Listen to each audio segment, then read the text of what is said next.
জীবন চলার পথে মানুষ বড়ই অস্বাভাবিক, অথচ নিজেকে সবাই প্রমাণ করতে চায় আমি স্বাভাবিক। পরিশ্রান্ত মনে, ক্লান্ত নয়নে কেউ কেউ আবার আজীবন নিঃস্বার্থভাবে কাজ করে যেতে চায়। অনেকেই সফল হয়, সেই সফলতার স্বাদ গ্রহণ করার জন্য অনেকে নিজেকে বিসর্জন দিতেও প্রস্তুত। অথচ এমন একটা সময় আসে, তখন এই সফলতার ফসল কোনো কাজেই আসে না।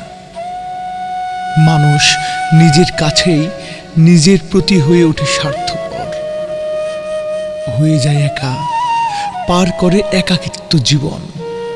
এটাই নিয়তি, এটাই বাস্তবতা।